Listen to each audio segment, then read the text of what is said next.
Hello students, next हम discuss करेंगे exercise 9.2 के लिए क्वेश्चन नंबर 12। क्या कह रहा है? Find the equation of line passing through the point 2 and 2। ठीक है, तो हमें क्या पता है, और ये कट कर रहा है इंटरसेप्ट को। ठीक है, on the axis whose sum is 9, जिसका एक्सिस का सम कितना हो रहा है? 9 हो रहा है। मतलब कि लाइक इस तरीके से कट कर रहा है, और ये जो ए एंड बी है इनका सम कितना हो रहा है? 9 हो रहा है, ये बोल रहा है ये। ठीक है, अब ध्यान से सुनना, मैं ये कह रहा हूं आपसे, जो इक्वेशन निकालनी है हमें, तो इक्वेशन ऑफ लाइन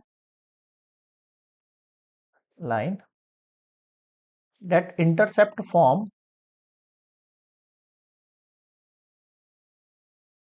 उसका जो इंटरसेप्ट फॉर्म होगा हमारे पास वो कितना हो जाएगा, वो देखना आप, है ना। डेट इंटरसेप्ट फॉर्म, उसका इंटरसेप्ट फॉर्म क्या होता है हमारे पास? X by a, y by b equals to d. अब ये इक्वेशन लाइन किससे पास कर रही है? इट पासेस, इससे पास कर रही है, इसका मतलब 2/a plus 2/b equals to 1 हो गया, है ना। ये आपकी एक तरीके से फर्स्ट इक्वेशन हो गई। अब ये क्वेश्चन क्या बोल रहा था कि इंटरसेप्ट पे जो कट कर रही है उसका सम कितना है? 9। According to question a plus b equals to 9 होना चाहिए, और यहां से a का वैल्यू निकलना चाहिए 9 माइनस बी। बताओ, निकलना चाहिए? निकलना चाहिए। ये आपकी सेकंड इक्वेशन हो गई। आप अब आप इक्वेशन 2 को जो है पुट कर दो इक्वेशन 1 में। 1 देखो, 2/9 minus b equals to 2/b equals to 1।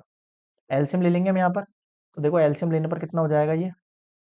2b, ये क्रॉस करके एक सिग्नल प्लस का साइन है, 2b plus 9 minus b upon b bracket 9 minus b equals to 1। Solve करो इसको, 2b plus 2 9 18 minus 2b equals to 9b minus b square. मुझे बताओ यहां तक समझ में आ गई सारी कहानी? ठीक है, 2b से 2b कैंसिल आउट हो गया क्या? एक सेकंड फिर से चेक कर लेता हूँ। क्या इक्वेशन थी ये? 2b, 2 9 18, और ये नेगेटिव 2b। हाँ भाई, कैंसिल आउट हो रहा है ये। देखो फाइनली जो इक्वेशन बच गई है आपके पास, 18 equals to 9b minus b square. इसको इस साइड लेके आ रहा हूँ, आ जाओ नेक्स्ट स्लाइड में। यहाँ पर पॉज कर एक बार कॉपी कर लो, ये उठ के इधर आएगा, तो देखो ये हो गया B square negative 9b plus 18, कितना हो गया? 0। अब आप देखो इक्वेशन बनाओ, 6b 3b, सही है। ठीक है, मल्टीप्लाई करने पे हो जाएगा, एडिशन करने पे हो जाएगा। बी कॉमन लिया हमने, तो b-6, b-6 एंड -3।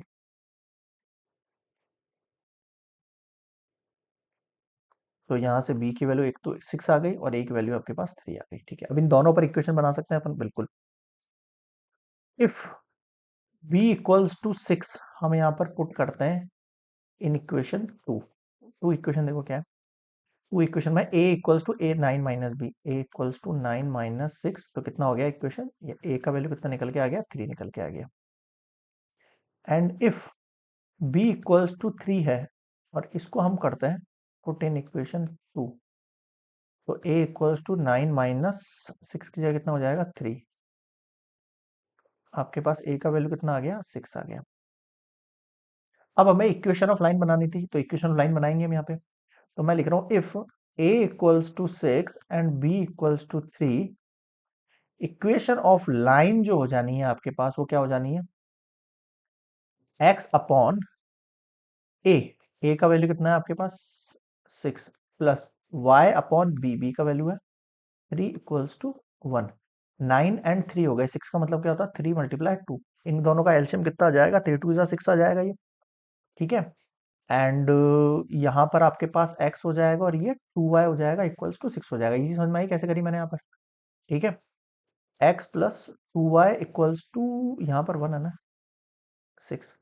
ये लो आपके पास, ये आपके पास रिक्वायर्ड इक्वेशन आ गई है फर्स्ट केस के लिए ना, case 1।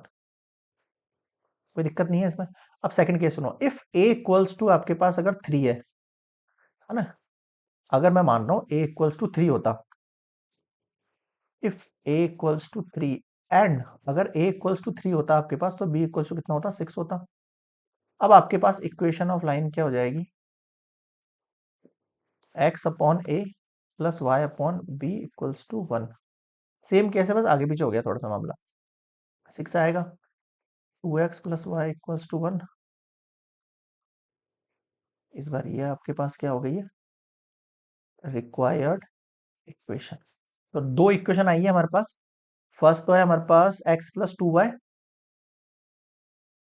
Equals to 6 this one, and second है हमारे पास 2x plus y this one, है ना। तो ये दोनों आपके आंसर हो गए क्वेश्चन नंबर 12 के लिए।